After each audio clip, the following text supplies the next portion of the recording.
Welcome, everybody, to this special broadcast here on YouTube with the Harry Chapin Foundation uh, team here. And we've got a special interview coming up with music journalist Ira Kantor. But a little housekeeping, if you have any questions, any comments you want to make, just type them out there in the YouTube comment box down below, and we'll try and get to as many of those during this interview as possible. So appreciate that. And right now, I'd like to welcome Ira to the broadcast. Hey, Ira. Hi, Bill. Thanks for having me. All right. Hey, thanks for everybody's patience. We've had a few technical glitches over on the Facebook side. They kind of got us delayed. So, you know, in great Harry Chapin tradition, we're just running a few minutes late, but we're going to get through it and have a great time.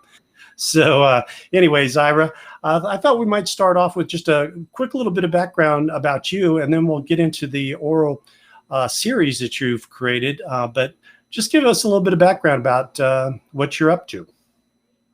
Yeah, sure. I'm a PR executive by day and essentially music journalist by night. Work for an agency in Boston doing tech PR, but previous to that, I was a reporter for 5 years with the Boston Herald, and I was also a freelancer for publications like the New York Daily News and the Village Voice, doing some music-based pieces. In fact, the New York Daily News is where my first piece on Harry came out back in 2011. And lately I've been a columnist for vintagerock.com, where this series will appear. I have a monthly column called Ira Kantor's Vinyl Confessions, and it tends to just feature some under-the-radar bands, artists, songs, or albums that deserve a second listen, especially in the age of social media, usually tied to an anniversary, or more often than not, just something unique that I'm listening to. So awesome. So your background obviously fits really well with this project that you've been involved in. Before we get into that, also just give us a little bit of background about your connection or not connection to the Harry Chapin world. Yeah, I guess that's the subtle way of saying that I was probably born too late. I was actually born in 1984, so unfortunately, I never had a one-on-one personal connection with Harry himself. But in terms of his music, that's another story. And, you know, getting to know family members and the people that know him best also kind of ties a little bit into what I do with my column of just trying to extol the virtues of a supposed under-the-radar singer-songwriter that deserves another listen, not just from the musical side, but also from personal accomplishments, even 40 years after his untimely death. Yeah.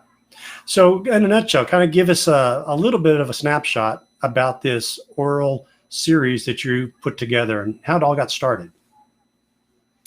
Sure. So the series I have titled I Was, I Am, and Now I Will Be, The Story of Harry Chapin. Now, on the one hand, I love the title, but then I'm hoping that, because most experts are going to know that it's a lyric from the song Sniper, I don't mean it in terms of a negative connotation. I mean it in terms of a man who accomplished so much in his lifetime and is still accomplishing to the modern day. And basically what this is just as Harry was a consummate storyteller, what better means to tell his story than by having the people who knew him best talk about him in their own firsthand accounts and through the interviews that I've done. So this is what I'm calling an oral history, which is it's 100% firsthand excerpts and quotes and bits of interviews that I've done over the years with about 50 people that knew Harry best. These are family members, business and political associates, popular artists of the day, and it essentially a straightforward chronology from the very beginning to the legacy work that's happening today. Unfortunately, it doesn't tell the whole story. I wish it did, but I think over the span of about 10 chapters, it covers the majority, if not all, of the major pinnacle events of Harry's life. So is that how you're kind of differentiating it from sort of a typical biography, that you're just sort of kind of looking at the milestones and some of the things that and motivations behind some of those milestones? Yeah, essentially, instead of it being a third person biography where I'm just writing everything kind of in the past tense of Harry was born on this date and Harry did this on this date, Harry was such an emotive, kind of in your face guy, very much always acting in real time. So the true emotionality uh, of people comes from these sources when they're talking about their own firsthand experiences.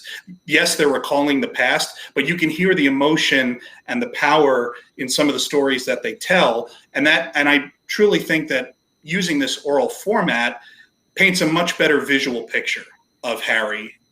Especially for those of us who never had the opportunity to see him in concert or meet him in person. This is trying to sort of recreate the man and the musician and the humanitarian in our version of real time. Yeah, and the sense that as I looked at kind of an early version of this, the sense I got with it too is it really did bring out those emotions that people had as they reflected on Harry, that come out so well in those quotes versus trying to build this overall narrative, like you said. Just hearing those words or actually reading those words just really kind of put it all together, and the sense people had and the connection they all had with Harry. Is that kind of the objective of it, the project?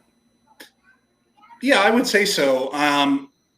One area I was also trying to do is get to the human elements of Harry as well. And most human beings, if not all of them, I truly believe all of them, have flaws to them, essentially. And we all know how wonderful Harry is, but the people that know him best, can also tell those anecdotes about, some of Harry's flaws. Like you referenced in the beginning of this interview, Harry was fashionably late for concerts. That's not something that should be overlooked. So when you get people talking about Harry, it's always with a sense of love and respect and true admiration. But then there's also a lot of humor to it when they're kind of recalling some of the crazy stuff that Harry did back in the day, or elements of his personality, or, running through the halls of Congress with his pants ripped, things like that. Yeah, and in every one of those instances that you describe in this series, or use the quotes to describe, it's amazing how it kind of turns around, that even though he's kind of stepped in the middle of something not good, he always had that ability to turn it around and turn it into a positive. And people went away loving him just that much more because he was so genuine. Is that the sense you got going through all these interviews?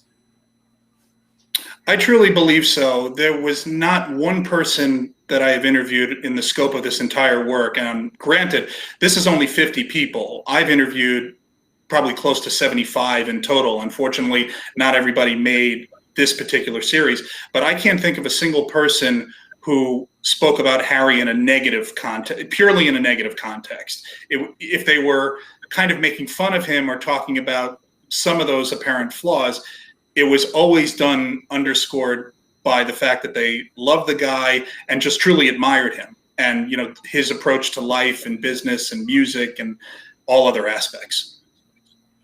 Why don't you just quickly tell us a little bit about the format, in essence, of this oral history? It's actually a kind of a written series, correct? It's not literally audio or anything like that, but people can actually read these quotes sort of in a transcript form almost. Is that right? Yeah, I would say, I would probably say that the closest thing I can compare it to would be like a documentary on paper. So if you envision, a sports documentary or a music documentary, there are multiple voices telling the story underscored by some kind of visual. So this series makes clear at the beginning through an overview why I did it, the importance of Harry as a musician and a humanitarian. And then it essentially just cuts right into these firsthand accounts. So you'll see the name of the source and sort of bracketed by their connection to Harry. And we just go from the beginning really to the end. So it's broken out over 10 chapters. And just as a quick example, chapter 1 would essentially be childhood through college and sort of early jobs. Chapter 2 would be meeting Sandy, his wife, and, forming the Chapin band and playing the Village Gate and getting a record deal. Chapter 3 would be the making of his first 3 albums. Chapter 4 would be Cats in the Cradle and his Broadway musical. Chapter 5 would be the formation of Why. And it just kind of follows that format. As I said, there are elements of the life story and sources that are unfortunately not included, either because I was unable to make contact with them because, of course, daily life takes over on my end. But I'd like to think of this as a really good kind of documentary sampling of Harry's life and legacy and musical accomplishments. It just happens to be on paper instead of on screen. Right. Well, and one important note there that you mentioned is each chapter also has some really cool photos to sort of illustrate the point of that chapter, right? Yeah, absolutely. I think when you're telling a story like this, you want to have the artist in front of you with the wide gamut of emotions. And, working with the Chapin office and Chapin and Harry's family members who have been really helpful, not only in putting me in touch with people over these past few years, but being supportive of the work overall. There are just some great photos, because they're usually, what I find in journalism is a lot of people use the same go-to photo when they're describing somebody. But as I'm telling the sort of life story of Harry, you could see a shot from his wedding day, or you could see a shot of him with the early incarnation of the band, or you could, a lot of these photos I'm seeing for the first time. And that was a key differentiator I wanted to have happen with this series, and that I had asked for, was let's try to use some shots that maybe haven't been out there in the public spectrum, just so we can see some of these other sides of Harry underscored by the firsthand testimonies of the sources. Right. So just real quickly, just for anyone who's maybe just joined us, we're talking to music journalist Ira Kantor about his 10-chapter oral series about Harry that's going to be posted, I think, here fairly soon, right, on vintagerock.com. And one of the other interesting parts of that I found interesting with the series is you had very specific chapter names, like, for lack of a better term there. What's the reason behind that? I think I know what it is, but I'd love to hear from you. Yeah, so there's kind of, I think, a twofold approach with that. So maybe that's the one element of the standard biography that I wanted to have intact, which was, if I put these sort of subhead title names, it kind of demonstrates what element of Harry's life we're going to be talking about. But the key thing I wanted to try to do was have every title be a song of Harry's, with, I think, the exception of one, which was Gapin' Chapin, which was obviously the nickname that was lobbied around when he was schmoozing Congress back, trying to get the Presidential Commission on World Hunger. This just helps the narrative flow, so you get a sense of what these people, what the sources will be talking about in the scope of the overall series. Again, the title for the entire series is I Was, I Am, and Now I Will Be, the story of Harry Chapin. But there are these sort of subheads which just kind of help the reader get a sense of what we're going to be talking about in that respective chapter.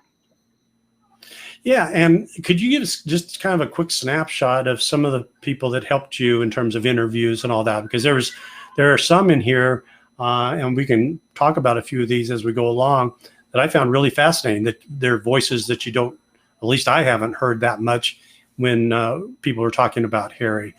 So who was involved kind of in the broad strokes of your interviews? Sure. So again, the goal was trying to get a wide gamut of people that knew Harry best, but at the same time, some objective voices that maybe only had one or two interactions with Harry, just to see if there was an impact. So I would say a lot of immediate family. Harry's mom, Elspeth, I did a face-to-face interview with her many years ago with his daughter, Jen, in Brooklyn. All 5 of Harry's children, his brother, Tom Chapin. I'm trying to think who else. Business associates. So people like Shelley Schultz, who was Harry's booking agent, Don Ruthig, who was his business manager. And then we kind of go into a different perspective of friends, of former politicians like Byron Dorgan and Bob Mrazek, and some really good I think, excuse me, celebrity voices like Jackson Browne, Gordon Lightfoot, John Hall of the band Orleans, John Oates of Hall and Oates, Francis Moore Lepay, who was very big in the World Hunger Movement, and just some, and maybe not even some of those famous names. People like Tommy Lee Bradley, I believe, who was a backup singer on the Short Stories album. I'm trying to find folks who obviously are going to be part of every Harry project that there is. It's inevitable. You're going to have to talk to those people to get Harry's story. But I wanted to go a little bit outside the box as well and try to find some different folks to lend their voices to this, to help give it some stronger weight when telling Harry's biography. Well, one of the interviews that caught my eye, where it looked like you tracked down some of his former classmates at the Air Force Academy. I'd never heard some of that background. That was the first time I'd seen that. So how did you go about tracking some of these folks down? I mean, it just seems like it's like literally pulling dots together that you don't even know if there's a dot out there. Well, I have to say, a lot of the interviews for this I had done probably a few years back in my reporter days. So I had a few more tools at my disposal that made the job a little bit easier. But a lot of times it's simply connecting with a media department. For example, I think for that one, if I remember correctly, I contacted the Air Force Academy's media department, explained what I was working on, and was just trying to get some background. When did Harry attend the Air Force Academy? And would there be somebody in that realm through an alumni network that might be willing to, talk for this? So what's interesting is that those particular voices, I think they didn't know Harry necessarily as well, but they were part of the same group, and they could add the context as to what the Air Force Academy experience was like. It just happened to be that later on they became Harry Chapin fans once Harry became famous. Other people, it would be everything from looking up Wikipedia entries to see who played on albums and scanning social media and sending messages that way, to picking up vinyl copies of the albums and, just doing some Google searches. And you'd be amazed what you could find just with, a couple hours worth of digging. So it runs the gamut. And particularly with Harry's close inner circle, it wouldn't necessarily be that difficult, because if you do one interview, they'll recommend who you should speak to next. And right. They were very helpful in putting me in touch with those kind of folks as well. Through all those interviews, did any one particular one sort of stand out, like an aha moment for you? I think a few that I particularly enjoyed would have to be like interviews with Harry's mom, Elspeth, and with Ron Palmer, Harry's first guitar player, and his first manager, Fred Cooley, because unfortunately you can't foresee into the future when somebody might pass away, and unfortunately all three have. So getting their testimonies now, I think, is very important because of the breadth of knowledge and the breadth of the firsthand experiences. So, learning from Ron, because he was an older guy compared to the rest of the band, that he was in upstate New York. He auditioned by phone. He worked out a deal to come to New York, and he would get paid extra money. He got paid $20 a week versus the rest of the band getting $10 a week, because he had traveled and he had commuted. So it's fun little tidbits like that. The couple interviews that I particularly enjoyed were speaking with Alexandra Borey and Mercedes Ellington, who I believe is the granddaughter of Duke Ellington, who were cast members of The Night That Made America Famous, because everybody had talked about this sort of, not travesty, but this craziness of Harry's Broadway show. And here were two people that were actually in that show who could tell me what it was like, or what it was like working with Harry. And again, that's something I don't think has necessarily popped up in other tales. So it just adds a kind of different breath of fresh air, or a different narrative to the overall Chapin picture. Yeah, and when you read through some of those interviews, like about the Broadway show, I mean, that was kind of one of those examples where Harry kind of stepped in the middle of things that most people probably wouldn't survive. But at the end of it all, through these interviews and comments from some of these folks, it really just endeared people that he was really out there just, hey, I'm trying something new, when in doubt, do something, the whole motto there, right? And it was just fascinating how people really reacted to some of those situations.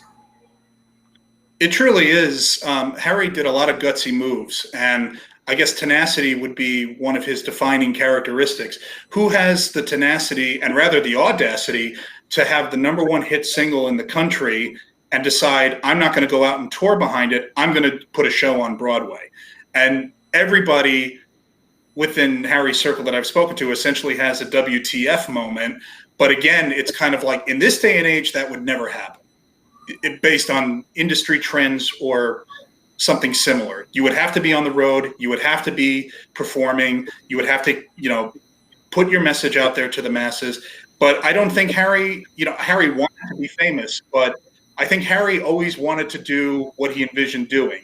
And the one quote that kept coming back to me, at least from a couple of people, was Harry wanted to win it all. He wanted to win a Grammy. He wanted to win a Tony. He wanted to win an Oscar. He wanted to win the Nobel Prize. And you got to admire somebody who is that tenacious and, some would say crazy to have that kind of lofty goal. But it's always better to try and as opposed to not. It actually brings up a quotation that I pass every single day when I'm in my office that somebody put up on their desk, which just says, it's better to fail than be boring. And I guess that summarizes Harry to a T. Yeah, no, absolutely. And I think you captured that so well. It was that dichotomy between, obviously he had a really big ego, right? But at the same time, he was very humble when it came to just working with people, and how it all meshed together was what made him such a unique personality. Oh, I definitely think so. In those early days of the record deal, he wanted to further his career. He wanted to get his music out there. By the time you get to the, why hunger narrative, the music is secondary, and most sources will tell you that. And the great thing was Harry didn't seem to care. He wanted to. There was a cause. He wanted to raise money for it. If it meant doing one concert in the Midwest and then the next night playing in New Mexico, much to the chagrin of his business associates, he would do it. He didn't care about making the money for himself. He cared about giving the money to causes, and not just Why Hunger, but all the Long Island organizations that he was involved with. This series touches upon maybe a couple of them, but I'm sure most people are already aware of just the breadth of his generosity and giving him a lot of his time and his entire being to trying to just make a difference. Right. And again, for anyone out there listening, we're speaking to music journalist Ira Kantor. So if you have any questions, comments, feel free to fill them in down there below in the comment section of YouTube, and we'll try and get to those a little bit later. Is there any favorite passages? Maybe there's a passage or two you might be interested in just kind of reading a little bit, just to give everybody a sense of what's in the series. Yeah, I'd be happy to. I have a couple jotted down here, so I'm going to just pull out my notebook if that's okay. This one I enjoyed because it was kind of serendipitous. So as being a music journalist, I had done an interview with John Oates of Hall & Oates, not related to Harry, but for a project that Hall & Oates was working on. And as we got to the end of that interview, I happened to say to John, Shot in the Dark, you guys started out 72, right around the time that Harry started out. By any chance, did you ever play with Harry, or did you ever meet him? Do you like him? And surprisingly, John Oates told me a really great anecdote, which I can read you his quote right here. I'll try to keep it as short as possible, but this is a direct quote and story from John Oates, which I think is great. We did actually play together. When Daryl and I first started, I believe it was in 72, we opened for Harry Chapin at the Troubadour in LA. He was a real cool guy. We actually got him to come on stage with us and do this really funny kind of crazy song that Daryl and I had written.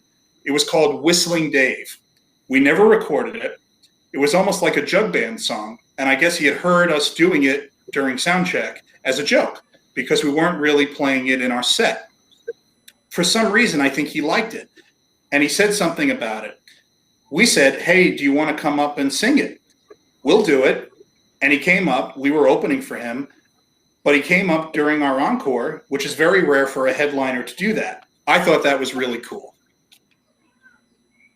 So that's just great. one example. Yeah, that's a great story there. And I can give you a brief quote from Ron Palmer. This is related to, so just for perspective, Bill, when people read the series, there are going to be some passages that are maybe a sentence or two long, and then there are going to be other passages that are going to be a couple of pages. It's all based on the stream of consciousness of the sources and what they're remembering as related to the chapters themselves. So here's a little bit of a shorter one from Ron Palmer, and this is related to the recording of Sniper and Other Love Songs, which obviously was Harry's second album. So this is direct quote. Harry wanted Sniper to be a double album. Fred Cooley and Harry basically produced that album, and then of course we had produced enough for a double album. But Jack Holzman just up and said, quote, Harry, the world is not ready for a double Harry Chapin album, end quote. So that went down the wayside. Yep. So it's just these kind of, yeah. So it's just these kind, a lot of these quotes too. I mean, there's great sincerity behind them, but at the same time, it's almost like there's punchlines that are set up, and then you get a great joke kind of at the end of it, even if it's making fun of Harry in some degree. It all comes back to sort of the love and respect and just kind of the, oh, what is he doing now kind of element. But again, right. Very gutsy for a guy of that period to, want to take those risks.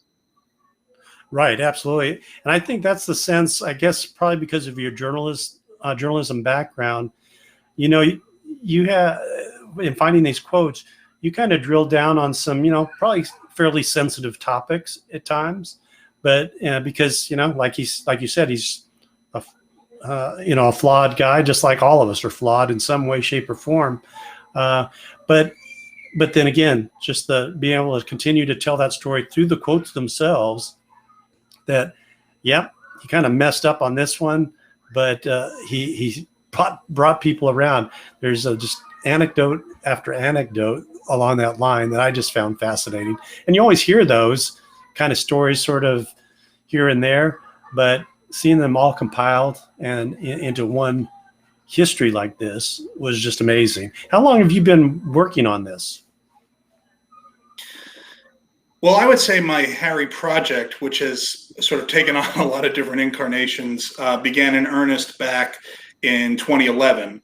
And I had always set out with the goal to put out an oral biography. I had no idea how I was going to do that. I still, in some ways, don't have any idea how I'm going to do that. So I tried a lot of different things. Obviously, I had, as mentioned, I had a story come out in the New York Daily News that was timed to the 30th anniversary of Harry's death. So that was one springboard there. I've tried taking what I've written and putting it as a one-act play, to focusing on one particular album and putting a book proposal out of that. But really in working with vintagerock.com, and just I just have a really great editor who seems to like what I write. And I don't want to sound self-serving here, but I think it really helps when I pitched him the idea for this series that there was no pushback. And he seemed really keen and game to see where it would go. So it was taking all these interviews and all this work, which already was in kind of an oral biography format anyway, and whittling down probably 250 pages worth of information into what would be a sort of collective 65-page document. So I have a lot more stuff, but there does come a point where some of it is redundant or some of it has been repeated, and nobody's going to want to read a story where 27 people are saying the same thing. So you kind of have to dig a little deeper and see who has the more visual quote, or who's the, which is the source that really was there versus the one who was speaking about it objectively. So I would say probably a period of about 8 years of just working on a Harry-related project, and this is sort of the biggest thing that's come out of it. No, it's fantastic. I can't imagine going through all that. It's like the cutting room floor, right? Making a video or a movie or something. There's a lot of great stuff, but at the end of the day, you do have to get it pared down to make the most sense for folks. And through this, I mean, I assume you listen to a lot of Harry music along the way. do you have any favorite tracks? Any favorite songs? Yeah.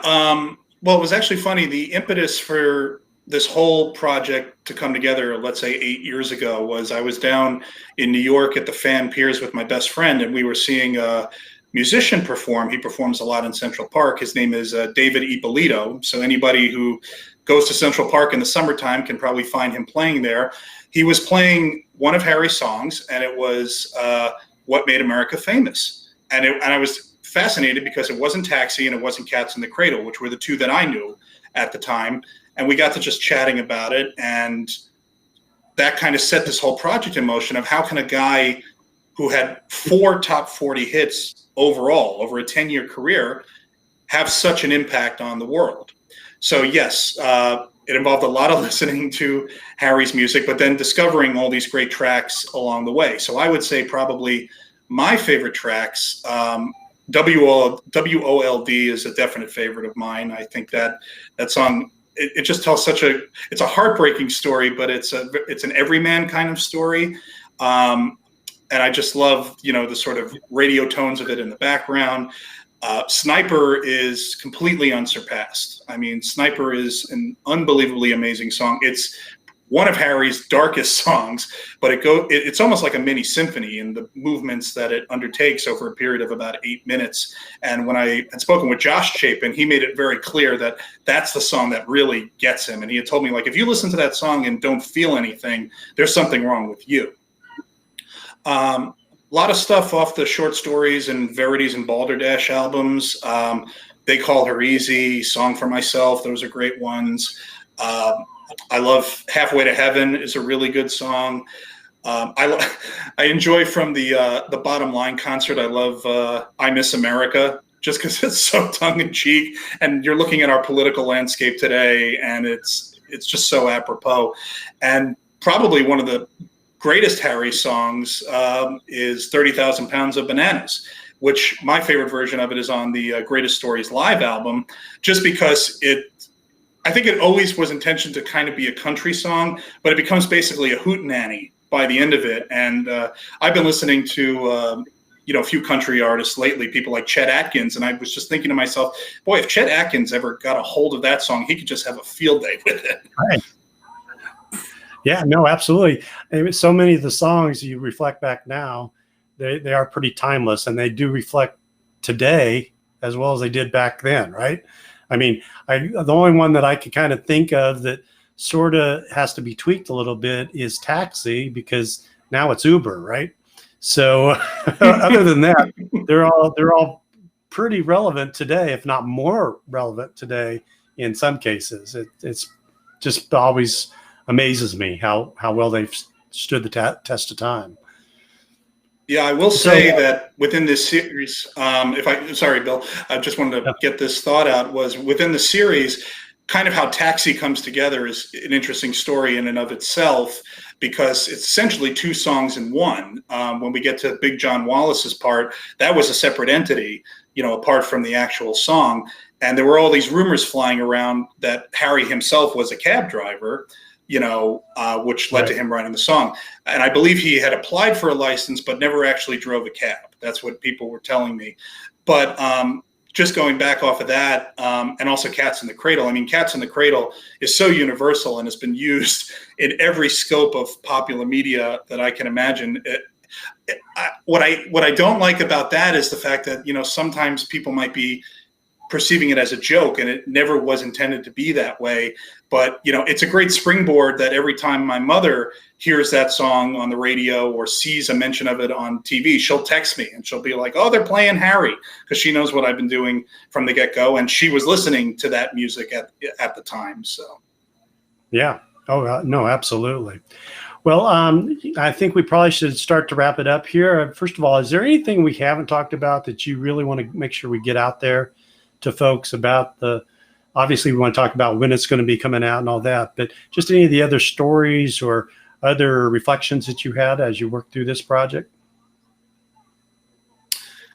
Yeah, I would say overall, this was a true labor of love. I never did this for the money. I never did this for fame. This was just an interesting person that I wanted to just see how far I can go with it. And, when you hear these great stories being told, and I'm aware of all the other Harry projects that are coming out, and everybody's got kind of a different take on it.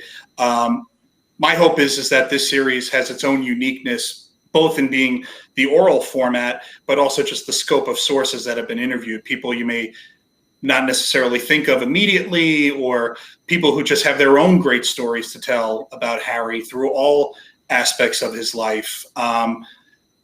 It's just I've read the series myself just for proofreading a number of times, and there's just portions of it where I just smile and I just think like, this was a truly unique character, and there aren't very many that come like him every single day. And I'm only 3 years younger than when Harry actually died, and I think I've accomplished only an iota of what he did in his lifetime.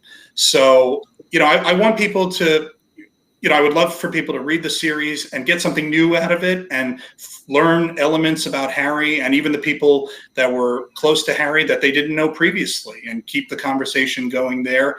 My understanding is the series will start going live starting this week. I'm aiming for it to come out on July 16th, so fingers crossed there. And once it does, I'll certainly be sharing it out with everybody. And I think spreading it word of mouth is how we're going to really generate buzz for it. And I just appreciate the opportunity to talk about this here, and always connect with people who have their own stories to share. No, well, and I think you really did create a unique voice in all this. I mean, as I went through it, I've been around this topic for quite some time, and there was a lot of stuff that, hey, I'd never heard, before. And a couple of ones I just wrote down notes to myself I'd forgotten. I'd actually heard this story once before about how the Chapin brothers went in to audition for the Monkees TV show all of those years ago. But what I hadn't heard about was, I think it was the day before, you can correct me if I'm wrong on my timing here, Harry and Tom and his dad were actually in a car accident, right? And they rolled the car. Yeah. It was just frightening in a way. It was sort of this premonition in a way of what was to come, but it was really a serious thing. But they all survived. It was because of Dad's drums, I guess, were latched onto the roof, and it kind of kept everything sort of from crushing in on them. And so there's you did some amazing work in trying to find some of those stories that I think people are going to find really interesting and haven't heard anywhere else. Plus, it's told through the words of the people that actually were there and experienced it and all that. So that always just puts on, for me, a more genuine nature to the story that's being told. It's a great job. Yeah, and I thank you, Bill. I appreciate it. And what I would emphasize is that, some people might be put off by the oral concept or are unsure what that looks like. But I don't want people to perceive this as just like transcripts that they have to plod through.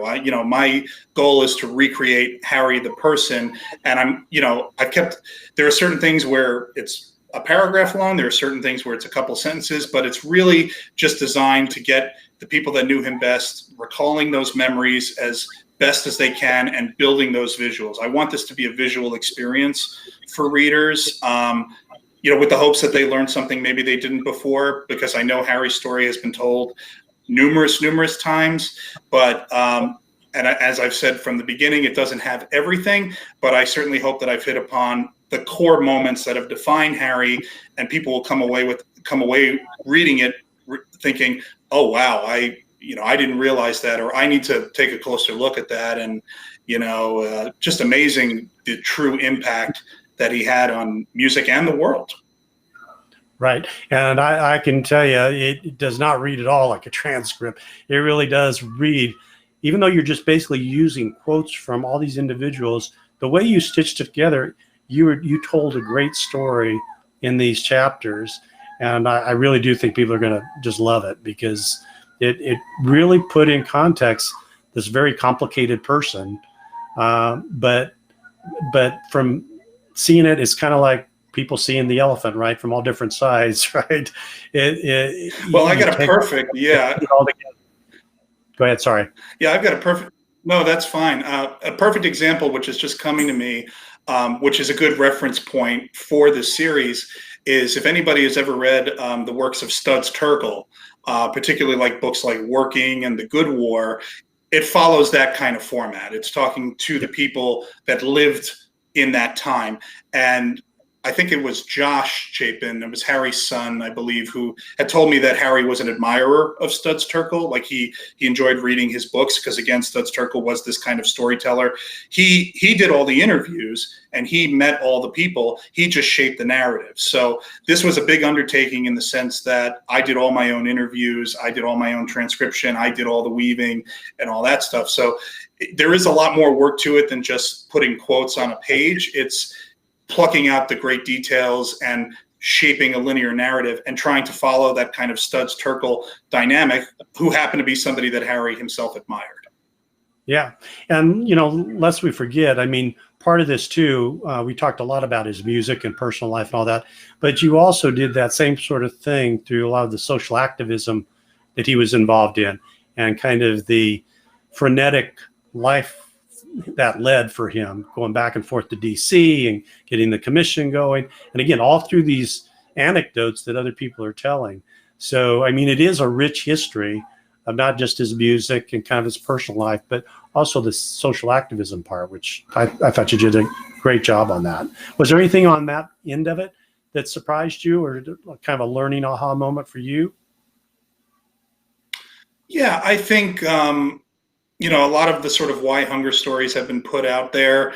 I enjoyed, hearing Harry's business associates just kind of talk about those moments when Harry would say, you have to book me a date on this end of the country because I need to make money for the charity. And they would be like, Harry, we can't play the same venue 5 times in 3 months or whatever it was.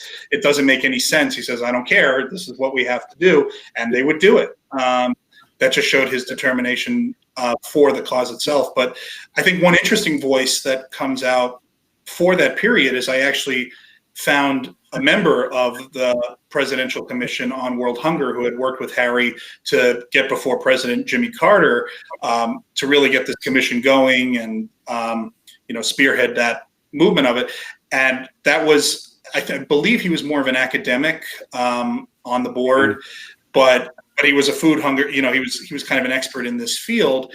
And he would talk about Harry and I had a lot of the same goals and a lot of the same intent in mind, but our understanding of the issues was a little different. So, it's kind of like Harry dove head first, but then you have kind of the seasoned folks that maybe would have, thought about it a little bit more practically or delicately, where Harry was just like, we have to get in front of the president now.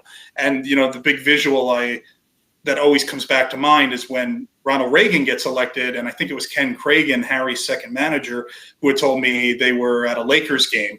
And right in the middle of the game, they saw that Reagan was going to win the election. This was 1980, I believe. And Harry just got up. He says, I got to go to Washington right now.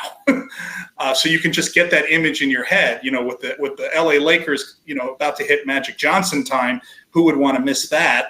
And here's somebody just get up and leave because he's like, I still have to make a difference. It may be a losing battle, but I've got to get there and lend my voice. And I know one of the photos that they had just shown of Harry kind of at the podium, just, with this kind of pose, looking very intense, just shows that at least in that moment, he's not as scatterbrained as maybe others that precede him to be. He was always a multitasker, but when it came to the issue at hand, you had his full attention. Oh, absolutely. And that really came through. And that's another great example where you're talking about the Lakers game. I'd not heard that story before. And so there's so many of those little gems that you've pulled together through this that I think people are going to just they're going to be fascinated by because it really does paint the whole picture of how complicated Harry was. But at the same time, at the end of the day, you kind of move the world. So well done. So thank you. Anything else, or otherwise, I think we probably should wrap this up. I could talk about this all day, but we don't want to burn up too many of YouTube's electrons here. So appreciate you taking the time. No, I would just, thank you again for having me. This has been great, and I'm always happy to talk about Harry. No, I think just going back to, when the series comes out, I hope people will read it.